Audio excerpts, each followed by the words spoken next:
নমস্কাৰ বন্ধুসকল, আজি মই ডিছকাছ কৰিম ৰিচেণ্টলি যোনটো নটিফিকেশ্যন আপোনাৰ SLRCয়ে ৰিলিজ কৰিছিলে। ঠিক আছে, 3 তাৰিখে তেওঁলোকে ৰিলিজ কৰিছিলে, য'ত মেনশ্যন কৰা আছিল যে কিছুমান কেণ্ডিডেটছৰ ঠিক আছে সেইসকল কেণ্ডিডেটছৰ যিসকলে আপোনালোকৰ ৰিটেন এক্সাম ক্লিয়াৰ কৰিলে। ঠিক আছে, কিন্তু কিবা কাৰণত তেওঁলোকৰ ডকুমেণ্ট ভেৰিফিকেশ্যনটো ছাকচেছফুল নহ'লে। ঠিক আছে, তো তেওঁলোকক আকৌ ৰিভেৰিফিকেশ্যনৰ কাৰণে মাতিছিলে। ঠিক আছে, তো সেই নটিফিকেশ্যনৰ বিষয়ে আজি মই এই ভিডিঅ'টোত ডিছকাছ কৰিম। ঠিক আছে, লগতে মই ডিছকাছ কৰিম যে আপোনালোকৰ সেই ৰিভেৰিফিকেশ্যনৰ প্ৰক্ৰিয়াটো কিয় হ'বলৈ পালে, কি কাৰণত তেওঁলোকে ৰিভেৰিফিকেশ্যন কৰিবলগীয়া হ'ল। ঠিক আছে, লগতে মই ডিছকাছ কৰিম আপোনালোকৰ এই ৰিভেৰিফিকেশ্যনৰ প্ৰক্ৰিয়াটো আপোনালোকৰ কেতিয়াৰ পৰা আৰম্ভ হ'ব। ঠিক আছে, আৰু শেষত মই আপোনালোকক জনাম যে আপোনালোকে ৰিভেৰিফিকেশ্যনত কোনখিনি নথিপত্ৰ ঠিক আছে, আৰু মানে ইম্পৰ্টেণ্ট ডকুমেণ্টছ আপোনালোকে লগত লৈ যাব লাগিব। এই সকলোখিনি কথা মই আজি এই ভিডিঅ'টোত ডিছকাছ কৰিম। ঠিক আছে, তো বলক ভিডিঅ'টো মই আৰম্ভ কৰিছোঁ। ঠিক আছে, তো পোনপ্ৰথমে মই আপোনালোকক নটিফিকেশ্যন এবাৰ দেখাই লৈছোঁ। ঠিক আছে, তো এইটো আছিলে আপোনালোকৰ নটিফিকেশ্যন, এবাৰ আপোনালোকে চাই ল'ব। ঠিক আছে, আপোনালোকে স্ক্ৰীণত দেখাও পাইছে যে নটিফিকেশ্যনটো। ঠিক আছে, তো ইয়াত তেওঁলোকে লিখিছে। ঠিক আছে, মই এবাৰ আপোনালোকক পঢ়ি দিছোঁ যে it is hereby inform that the candidates whose roll number will be available in the official website of SEBA। ঠিক আছে, will have to appear before the committee constituted by the government for reviewing the discrepancies in documents submitted by the candidates. ঠিক আছে, তো ইয়াত তেওঁলোকে clearly কৈছে যে সেইসকল কেণ্ডিডেটছ যাৰ ৰোল নম্বৰ তেওঁলোকে আকৌ এখন নটিছৰ থ্ৰুদি উলিয়াব। ঠিক আছে, সেইসকল কেণ্ডিডেটছে আকৌ এখন কমিটি তেওঁলোকে বনাই দিব। ঠিক আছে, অসম চৰকাৰে এখন কমিটি তেওঁলোকে বনাই দিব, সেই কমিটিখনৰ সন্মুখত হাজিৰ হ'ব লাগিব। ঠিক আছে, discrepancies in the documents submitted by the candidates. ঠিক আছে, তো ইয়াৰ পৰা এইটোৱে তেওঁলোকে বুজাইছে যে আপোনালোকে যোনখিনি ডকুমেণ্টছ ছাবমিট কৰিছিলে।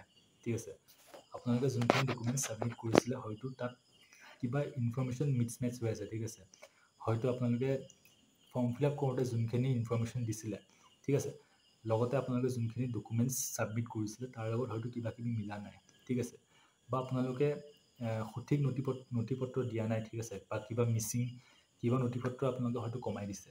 ঠিক আছে, যোনখিনি তেওঁলোকে দিবলৈ কৈছিলে হয়তো তাৰ পৰা কিবা এখন আপোনালোকে দিয়া নাই। ঠিক আছে, তো তাৰ কাৰণে আপোনালোকৰ এই ৰিভেৰিফিকেশ্যন প্ৰক্ৰিয়াটো আপোনালোকৰ আকৌ হ'বলৈ হৈছে। ঠিক আছে, তো একো নাই, আপোনালোকৰ কপাল বহুত বেছি ভাল হয় যে আপোনালোকে দুবাৰকৈ সুবিধা পাইছে ভেৰিফিকেশ্যনৰ কাৰণে। ঠিক আছে, এনেকুৱা বহুত এক্সামছ আছে য'ত আপোনালোকৰ ভেৰিফিকেশ্যন অকল এবাৰে হয়। ঠিক আছে, যদি আপুনি সেইবাৰে আপোনালোকে এবাৰে হয়, আৰু যদি আপোনালোকে সঠিক ডকুমেণ্টছ আপোনালোকে ছাবমিট কৰিব নোৱাৰে, তেতিয়াহ'লে আপোনালোকৰ কেণ্ডিডেটছৰটো কেঞ্চেল হৈ যায়। ঠিক আছে, তো আপোনালোকৰ কপাল বহুত ভাল। তো আপোনালোকে নেক্সট টাইম আপোনালোকে ভালকৈ আপোনালোকৰ নটিফিকেশ্যনটো ডকুমেণ্টছখিনি আপোনালোকে ভালকৈ ছাবমিট কৰক। ঠিক আছে, তো মই ক'ম কি কি ডকুমেণ্টছ লাগে। ঠিক আছে, ভিডিঅ'টোৰ শেষত। আৰু নেক্সট আহিছোঁ যে আপোনালোকৰ প্ৰক্ৰিয়াটো কেতিয়াৰ পৰা আৰম্ভ হ'ব। ঠিক আছে, তো আপোনালোকৰ প্ৰক্ৰিয়াটো আৰম্ভ হ'ব আপোনালোকৰ 9 তাৰিখৰ পৰা। ঠিক আছে, আপোনালোকৰ দুটা শ্বিফ্টত আছে, এটা আছে আপোনাৰ 9:30 বজাৰ পৰা আৰু এটা আছে 1:30 বজাৰ পৰা। ঠিক আছে, তেনেকৈ 10 তাৰিখলৈকে দুদিন তেওঁলোকে পাতি দিছে। ঠিক আছে, প্ৰায় 200-300 মান কেণ্ডিডেটছ আছে। ঠিক আছে, প্ৰায় 200-300 মান কেণ্ডিডেটছ আছে যিসকলে সেই ৰিভেৰিফিকেশ্যনৰ কাৰণে আহিব। ঠিক আছে, তো এইবাৰ ভালকৈ দিব যাতে আপোনালোকৰ আকৌ তেনেকুৱা একো ভুল নহয়। ঠিক আছে, এইবাৰ যদি ভুল হয় আপোনালোকে ছেকেণ্ড চান্স নাপাব। ঠিক আছে, আকৌ এটা চান্স নাপাব। ঠিক আছে, তো ভালকৈ ডকুমেণ্টছবিলাক ছাবমিট কৰিব। তো মই এতিয়া ক'বলৈ ওলাইছোঁ যে আপোনালোকৰ কোনখিনি ডকুমেণ্টছ আপোনালোকে লগত লৈ যাব লাগিব।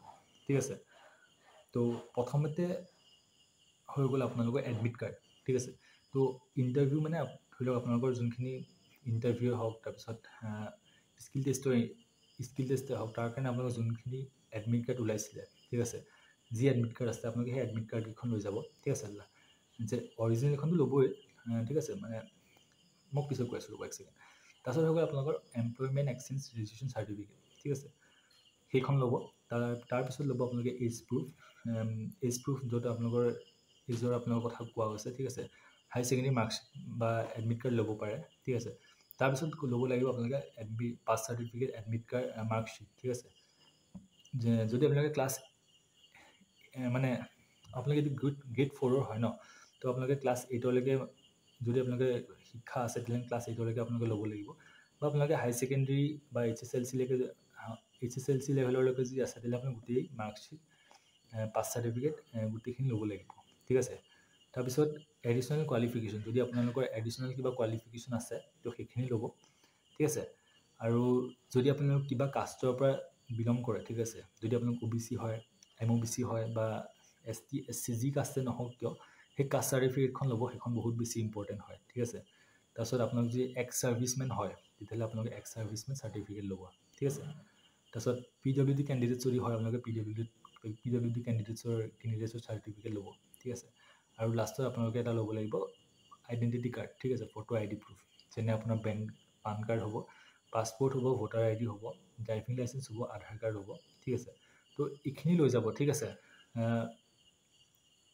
আৰু গোটেইখিনি আপোনালোকে চেল্ফ এটেষ্টেড, ঠিক আছে, মানে এটা চাইন এটা কৰি লৈ যাব, ঠিক আছে। সেইখিনি অৰিজিনেলখিনি ল'ব, লগতে 2 কপিকে আপোনালোকে জেৰক্স ল'ব, ঠিক আছে। 2 কপিকে জেৰক্স ল'ব, তাত 1 কপিয়ে বিচাৰে, কিন্তু আপোনালোকে 1 কপি বেছিকৈ ল'ব।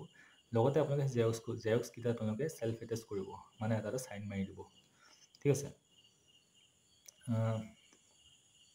তাৰপিছত আৰু এটা ডকুমেণ্টছ আছে, ঠিক আছে। তো সেইকেইটাই আছিলে বিশেষকৈ ইম্পৰ্টেণ্ট ডকুমেণ্টছ, ঠিক আছে। তো আৰু যদি কিবা থাকে মই আপোনালোকক কমেণ্ট বক্সত জনাম, ঠিক আছে।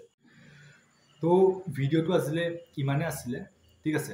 তো আপোনালোকে এই ভিডিঅ'টো শ্বেয়াৰ কৰক যিসকল কেণ্ডিডেটছৰ তেওঁলোকৰ ৰোল নাম্বাৰটো আহিছে ৰিভেৰিফিকেশ্যনৰ লিষ্টত, ঠিক আছে।